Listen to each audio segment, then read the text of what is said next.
Hey students, welcome back to your channel Art of Mathematica. Students, आज हम सीधे जो चैप्टर 8 है उसका वर्कशीट 4 जो है वो कराएंगे।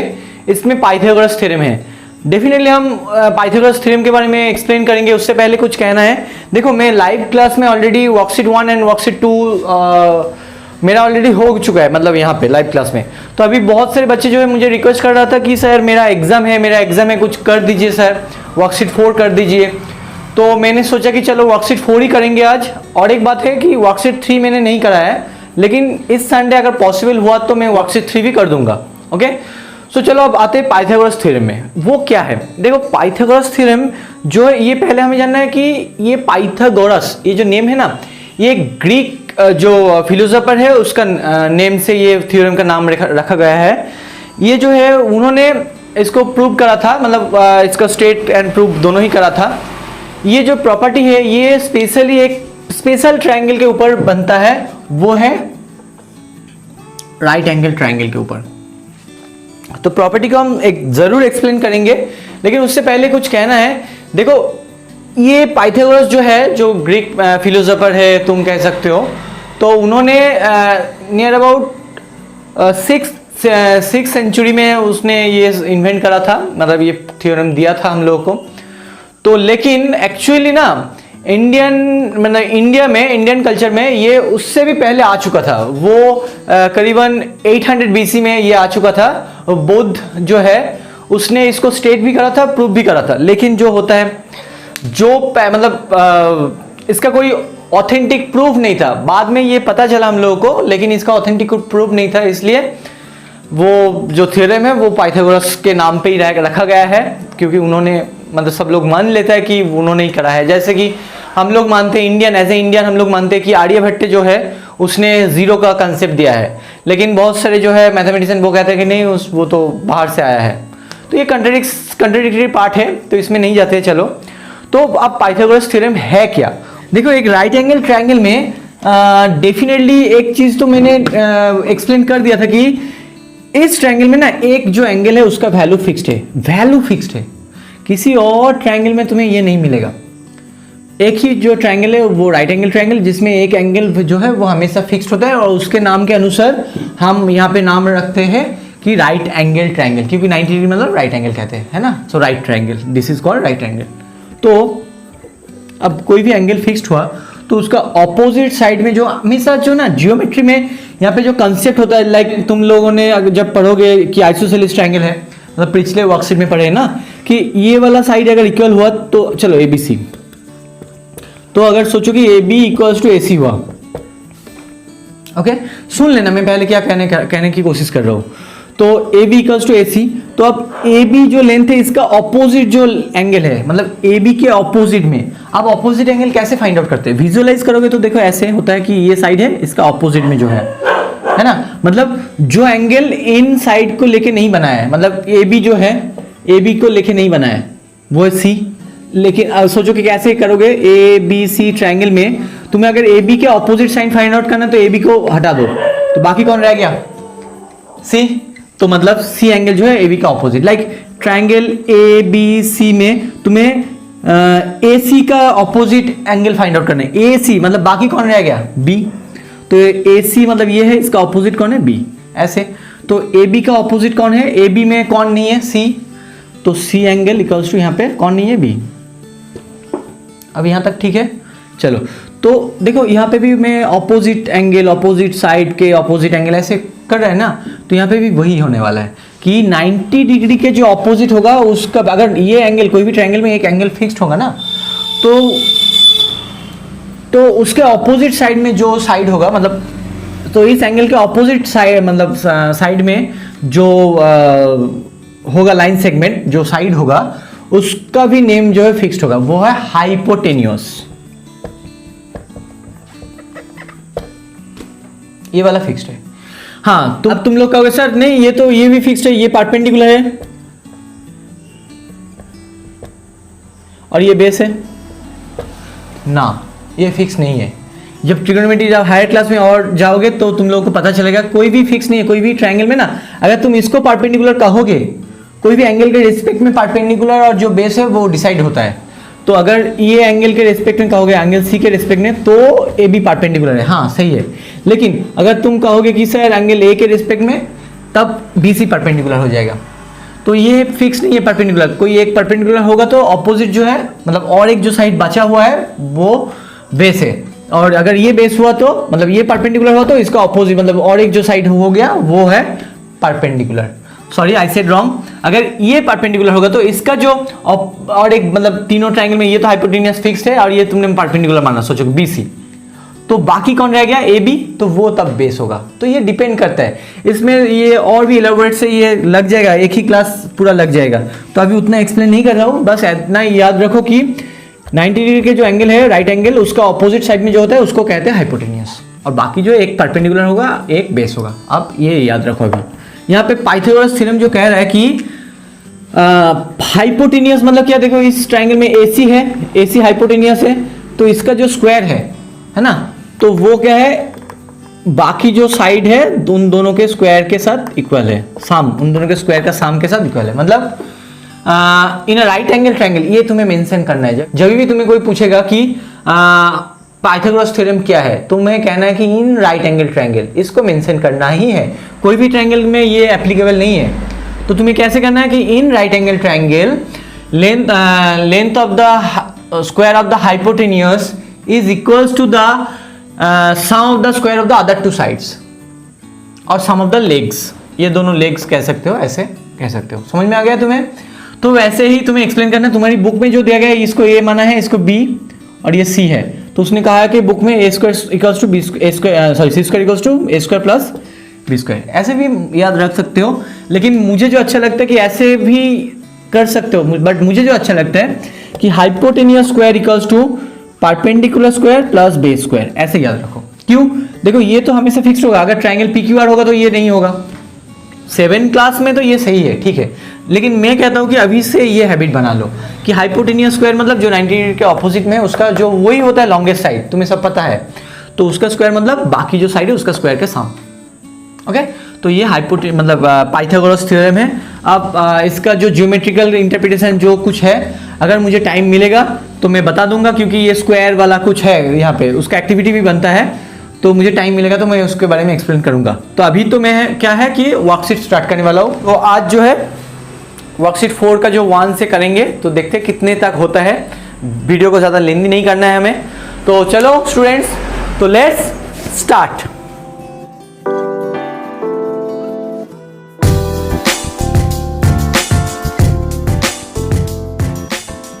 सो सीधे क्वेश्चन नंबर 1। तो इसमें कहा गया कि the hypotenuse of a right triangle is 17 centimetre long, so that one is given 17 centimetre. Okay, this one. Okay, now if one of the remaining two sides is of length 8 centimeter, तो इस दोनों में कोई एक जो है वो है 8, चलो इसको 8 मान लेता हूं, तो 8 सेंटीमीटर हो गया। अब क्या कहा गया है कि find the length of the third side, हमें ये साइड फाइंड आउट करना है। तो देखो यहाँ पे तो नेम नहीं दिया गया है, मैं नेम मान लिया कि ABC चलो ट्रायंगल है, so in right triangle ABC angle B equals to 90 degree. Okay, let क्यों कहा मैंने? क्योंकि ये कोई भी एक ट्रायंगल कहा गया है, ये नेम नहीं दिया गया था। लिख सकते हैं हम भाई पाइथागोरस थ्योरम, लिख सकते हैं कि जो है ना, मैं कहा था कि हाइपोटेन्यूस स्क्वायर, इसको हैबिट में बनाओ, equals to perpendicular square plus base square. तो अब हाइपोटेन्यूस मतलब क्या है, मैंने लिखा है AC, उसका वैल्यू क्या है 17 square equals to perpendicular square क्या है, सोचो कि परपेंडिकुलर जो है मतलब यहाँ पे मैंने x मान लिया, तो x स्क्वायर और जो और एक साइड क्या है वो है 8 स्क्वायर। अब देखो एक बात, नेक्स्ट टाइम से एक बात याद रखना कि जिसका वैल्यू हमें फाइंड आउट करना है उसको लेफ्ट साइड में लिखेंगे नेक्स्ट टाइम से। ओके, यहाँ पे लिख दिया मैंने, रब नहीं कर रहा हूँ मैं। x स्क्वायर प्लस 8 स्क्वायर मतलब 64 इक्वल्स टू 70 स्क्वायर मतलब 289। स्टूडेंट एक बात कहना है कि जो जो पाइथागोरियन ट्रिपलेट्स है ना, उसका स्क्वायर को याद रख लो, तुम्हें बहुत हेल्प होने वाला है। चलो, तो x square equals to 289 minus 64, तो एक्स स्क्वायर इक्वल्स टू ये आएगा 5225। तो देखो स्क्वायर रूट का कंसेप्ट तो अभी तुम लोगों को सबको पता नहीं, शायद कुछ बच्चे को पता होगा, सबको पता नहीं है। तो तुम लोग अभी एक्सपोनेंट करके आए हो, तो वही प्रॉपर्टी हम यूज करने वाले हैं यहाँ पे। X square equals to 15 square. अब देखो बेस अगर मतलब पावर अगर सेम होगा तो क्या होता है, यहाँ पे बेस सेम हो जाएगा, ठीक है, क्योंकि लेंथ कभी नेगेटिव नहीं हो सकता है इसलिए। तो एक्स इक्वल्स टू क्या होगा 15। इसको और एक तरीके से कर सकते हो कि एक्स स्क्वायर इक्वल्स टू 225, तो so x equals to root over 225 that equals to 15 into 15। तुम लोग को अगर पता होगा तो 15 होगा। एक्स इक्वल्स टू 2 15 के जगह पे रूट के अंदर 2 15 होगा, मतलब एक बाहर आएगा। तो this is the answer. So therefore length of the others remaining side is what 15 centimetre. Okay, मैंने जानबूझ के फिगर रब नहीं करा क्योंकि अभी 2 नंबर देखो एकदम सेम टू सेम है। अब कुछ बच्चे कहेंगे सर मुझे नहीं आ रहा है, नहीं आ रहा है, तो मैंने सोचा कि चलो वो झंझट खिटखिट हटाओ, कर देंगे। तो बस उतना एक्सप्लेन करके नहीं करेंगे क्योंकि दोनों सेम टू सेम है। इसमें हाइपोटेनियस देखो, the length of the hypotenuse of a right triangle is 13 centimetre. तो यहाँ पे 17 था, इसके जगह पे क्या है 13 है। ओके, अब क्या है, if one of the side of the triangle be 5 centimetre. तो ये सोचो 8 के जगह पे 5 है, तो हमें क्या फाइंड आउट करना है, find the length of the other side. बस हो गया ना। अब बोलो नहीं कर पाओगे फिर से, तो मैं डायरेक्ट कर रहा हूं, in triangle A B C, okay ना, angle B equals to 90 degree. So there and which implies AC जो है वो क्या है hypotenuse. Okay, so by Pythagoras theorem hypotenuse. अब बोलो किसका वैल्यू फाइंड आउट करना है हमें, इसका। तो ये चलो x मान लिया मैंने। ओके, तो क्या होने वाला इधर कि x चलो perpendicular square plus base square equals to hypotenuse square. What it अब इंप्लाइज परपेंडिकुलर स्क्वायर मैंने x मान लिया, चलो x square plus base square मतलब 5 square equals to 13 square hypotenuse. बहुत इजी है। अब x square equals to 13 square मतलब अच्छा चलो 13 स्क्वायर क्या है बोलो 116। मैंने कहा ना अभी कि जो पाइथागोरियन ट्रिपलेट्स है लाइक 13 17 15 5 तो है ही, ऐसे बहुत सारे जो नंबर है 8 10, ये इनको ना इनका स्क्वायर को याद रखो। 10 तक तो हो जाएगा, लेकिन 13 जो है 17 जो है उनका स्क्वायर को याद रखने की कोशिश करो। तो ये देखो, ये अगर इस साइड में ले जाओगे तो ट्रांसपोज करोगे तो क्या होगा, माइनस हो जाएगा। -5 स्क्वायर मतलब 25, हाँ 12 है, 12 स्क्वायर यहाँ पे आने वाला है 144। So x square equals to 144, तो एक्स इक्वल्स टू क्या होने वाला है root 144 that root over 12 into 12 है ना। तो 2 12 के जगह पे 112 आने वाला है। अगर ऐसे नहीं कर पाओगे तो मैंने अभी भी कहा कि x square equals to 12 square लिखो, क्योंकि 144 किसका स्क्वायर है, इसीलिए कह रहा हूँ कि अगर तुम्हें स्क्वायर पता होगा तो तुम झट से कर पाओगे ये, ठीक है ना। तो एक्स इक्वल्स टू 12 लिख सकते हो ब्रैकेट में, और करेक्टली लिख सकते हो ना कि side is always positive, since side is always positive, ऐसे भी लिख सकते हो। बाद में तुम्हें ये सब समझ में आएगा क्यों मैंने ऐसा लिखा, और भी टेक्निकली लिख सकते हो कि तो ये होगा। ओके चलो, क्योंकि मैंने कहा ना कि देखो एक बात कहना कि -12 का स्क्वायर भी तो 144 होता है, तो मैंने तो x इक्वल्स टू 12 ही लिया, नेगेटिव नहीं लिया। क्यों, क्योंकि साइड जो है हमेशा पॉजिटिव होता है। साइड का किसी का मेजर करके डिस्टेंस लेंथ, ये कभी नेगेटिव सुने हो कि -5 सेंटीमीटर लेंथ, नहीं ना, तो वो हमेशा पॉजिटिव होता है, इसलिए ये। ओके तो ये भी हो गया। आप आंसर लिख लेना कि 12 सेंटीमीटर होगा, जो रिमेनिंग साइड है उसका जो लेंथ होगा वो 12 सेंटीमीटर। अभी 3 नंबर, ये 3 नंबर जो साम है थोड़ा बेहतर साम है इन दो साम से 1 2 से, ठीक से सुनना। द लेंथ ऑफ 2 साइड्स of a right triangle are equal.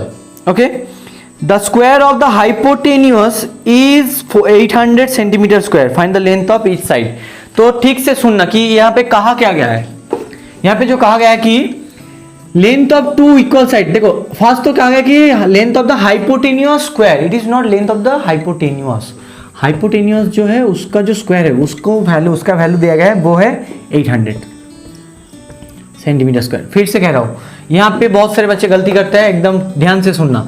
यहाँ पे कहा गया कि लेंथ ऑफ द जो 90 डिग्री का ऑपोजिट क्या है, AC is the hypotenuse for अस।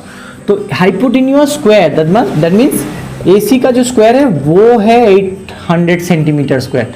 यहाँ पे AC का वैल्यू 800 नहीं है, ये डिफरेंस समझ लेना।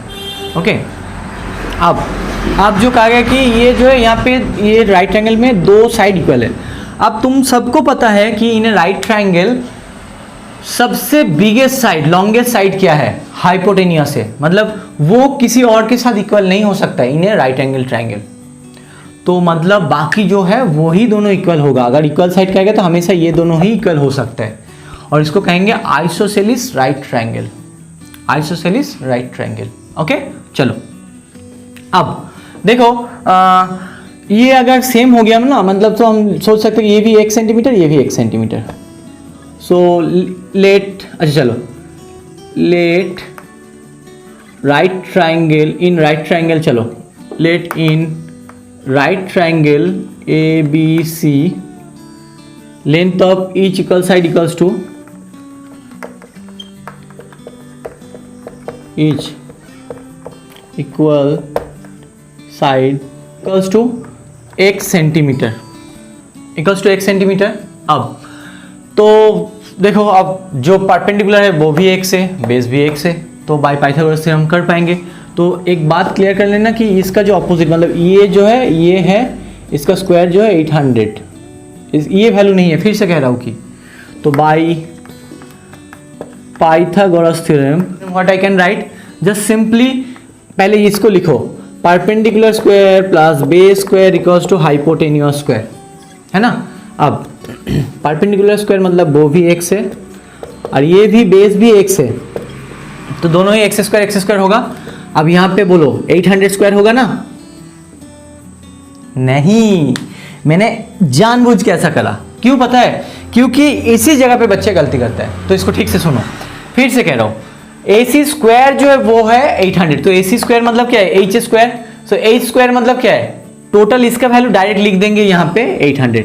हर बच्चे क्या करता है कि यहाँ पे 800 स्क्वायर लिख देता है और फिर इन लोगों को कोई सोल्यूशन नहीं मिलता है। तो बी केयरफुल, यहाँ पे कहा गया कि स्क्वायर ऑफ द हाइपोटेन्यूस, मतलब H स्क्वायर इटसेल्फ है 800, इसको और स्क्वायर नहीं करना है, ठीक है। जो लैंग्वेज है, लैंग्वेज में जो अंतर है उसको समझना ठीक से।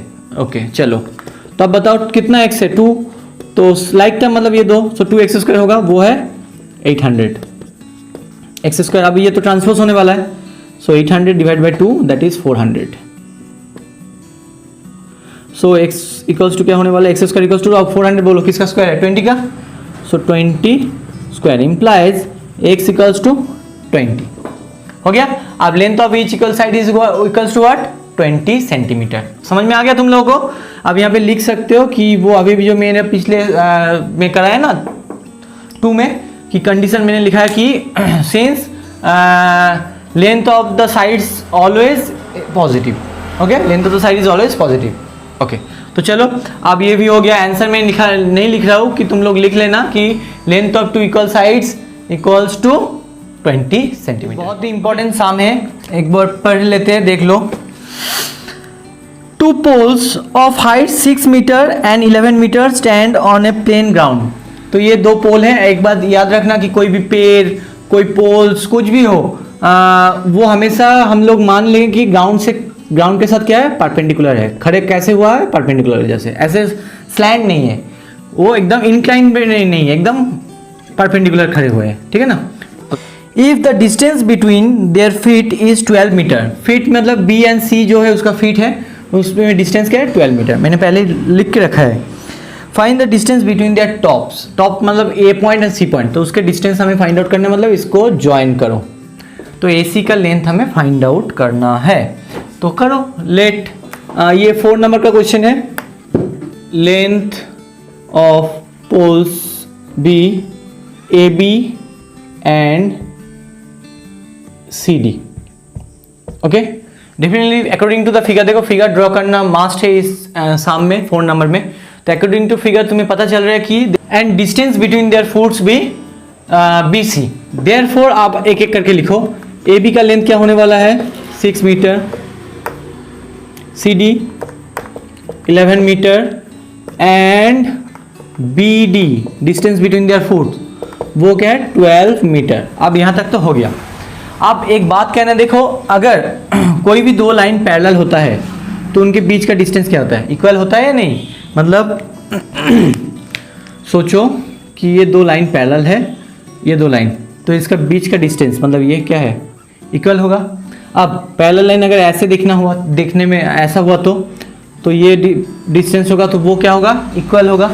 तो अभी वही कहने वाला हूँ कि देखो A B and C D जो है ना वो दोनों पैरेलल है, क्योंकि ये 90 डिग्री ये 90 डिग्री, तो सम ऑफ को interior angle equals to 180 degree आ रहा है। तो मतलब हम कहेंगे कि हम कह सकते हैं कि ये जो है A B and C D ये जो है ये पैरेलल लाइन है। अब पैरेलल लाइन मतलब बी डी का जो लेंथ होगा, अगर ए से तुम इसको ज्वाइन करोगे सेम जैसे मतलब 90 डिग्री फॉर्म करके ऐसे, तो ये भी इसके साथ पैरेलल होगा। एज वेल एज ये दो देखो ए बी एन, यहाँ पे सोचोगे ई में ये इंटरसेक्ट कर रहा है, तो A B and E D इनका लेंथ सेम होने वाला है। और एक है कि B D and A E इनका भी लेंथ सेम होने वाला है। मतलब हम कह सकते हैं कि ये है एक रेक्टेंगल, ये रेक्टेंगल फॉर्म हो जाएगा, ठीक है ना। बस यही पार्ट जो है वो इंपॉर्टेंट है। तो अगर ये 12 मीटर होगा तो ये भी 12 मीटर होने वाला है। अब मैंने अभी भी कहा कि ये रेक्टेंगल फॉर्म करने वाला है, A B D E rectangle form करने वाला है।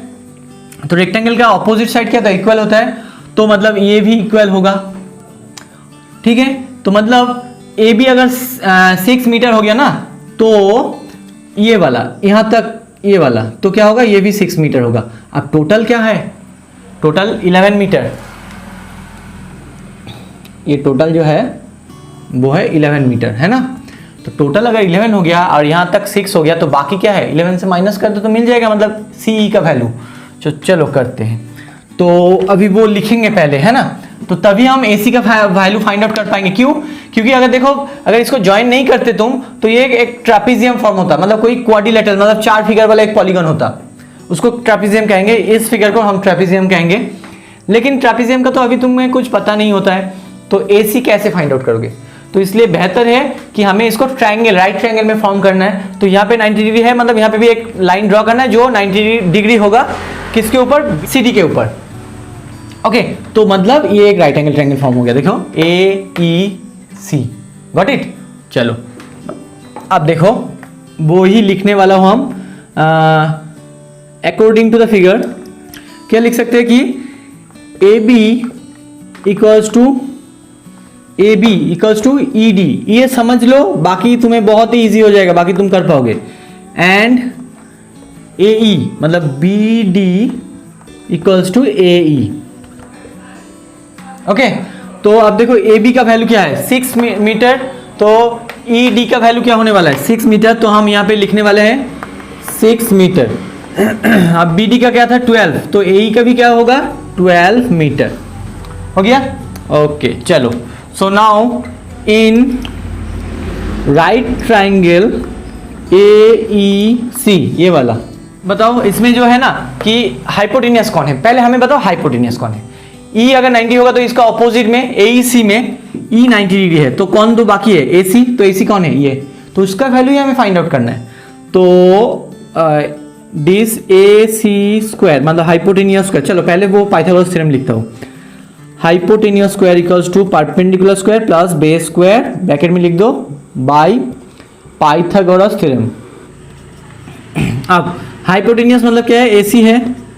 अब परपेंडिकुलर मतलब क्या है, कोई भी एक को ले लो, ये भी चलो उसको ही ले लेता हूँ सी, तुम लोगों को जो समझने में इजी होगा वही ले लिया मैंने, और ए ई बेस। अब ए सी का वैल्यू फाइंड आउट करना है हमें। सी ई क्या कहा गया, कहाँ गया, यहाँ पे देखो सी ई। अच्छा चलो मैंने एक मिस कर दिया, एक चीज़ हमें फाइंड आउट करना था, जो मैंने तो कहा ना, यहाँ पे कर देता हूँ, लिख लेना कि सी ई इक्वल्स टू क्या है टोटल, सी मतलब क्या, टोटल से अगर इसको माइनस कर देंगे, टोटल से अगर इसको माइनस कर देंगे तो ये वाला मिल जाएगा। यहाँ से यहाँ तक जो है वो है 11 और यहाँ से यहाँ तक 6, तो टोटल से अगर इसको माइनस कर देंगे तो ये आएगा, देखो फिर से ये फिगर हम ड्रॉ करने वाला हूँ, तो ये है। आप देखो टोटल मतलब 11 है, वहां से अगर तुम इस पार्ट को माइनस कर दोगे, माइनस मतलब इसको ड्रॉप कर दो, तो बाकी कौन सा रहेगा, ये वाला। फिर से कह रहा हूँ, ये टोटल था, टोटल जो है ये 11 है, और जस्ट ये जो पार्ट है ये 6 पार्ट है। तो तुम अगर इस पार्ट को चाहिए तुम्हें, तो किसको रब करना है, इस पार्ट को, मतलब 6 जो है उसको रब करना है, मतलब 6 को रब करोगे मतलब 6 को तुम सब्ट्रैक्ट कर रहे हो, है ना। तो 11 माइनस 6 हो जाएगा। तो यहाँ पे हम डायरेक्ट लिखेंगे कि C D minus E D. C D मतलब 11 है, ये है 6, 5 आ गया, 5 सेंटीमीटर, मीटर 5 मीटर। तो ये वाला हम कर लिया। अब चलो सी मतलब क्या है 5 मीटर, तो 5 स्क्वायर प्लस ए मतलब क्या है ए ई, देखो ये वाला 12 स्क्वायर। ओके, अब देखो एक बात कह सकता हूँ कि ए बी का वैल्यू 6 था, लेकिन मैंने ई डी का वैल्यू 6 लिख लिया, क्यों? क्योंकि ए बी मतलब ई डी है। ओके, इसलिए मैंने ये करा था, यहाँ पे ही करना था इसको, इसके बाद ही कर लेना इसको। ठीक है, चलो अब ये तो हो गया, बाकी पार्ट यहाँ पे कर देता हूँ। तो ए सी स्क्वायर क्या होगा, ये है फिर 25 और ये 144 मतलब 169 आएगा ए सी का स्क्वायर। तो ए सी क्या हो जाएगा 13 आएगा, क्योंकि 169 जो है ना वो 13 का स्क्वायर है। तो ये भी स्क्वायर ए सी का, ये भी स्क्वायर है, मतलब पावर में जो सेम हो गया, अब बेस जो है सेम होने वाला है। तो 13 इज द आंसर। तो distance between the tops is what 13 metre. तो बस गाइस आज के लिए इतना ही। ये वीडियो 20 मिनट के बहुत ऊपर हो गया, तो मुझे पता है तुम लोग नहीं देखते हो, तो क्या करें, तो इसलिए 20 मिनट्स के ज़्यादा नहीं करने की कोशिश करता हूँ कि उसके अंदर ही रखूँ, और ज़्यादा से ज़्यादा 25 minutes 24 minutes like that. So guys I hope you like this video. So guys आज के लिए इतना ही। अब मेरा जो नेक्स्ट पार्ट होगा उस पार्ट ही मैं खत्म करने वाला हूँ, जो वर्कशीट 4 का बाकी जो साम है। ओके, और यहाँ पे एक बात कहना कि नेक्स्ट पार्ट में ना 5 और 6 दोनों बहुत ही इंपॉर्टेंट साम है, मतलब वेरी वेरी इंपॉर्टेंट सम, तो मिस मत करना सेकंड पार्ट को। So guys I hope you like this video. If you like this video please subscribe to your channel Art of Mathematica. तब तक के लिए take care and good bye.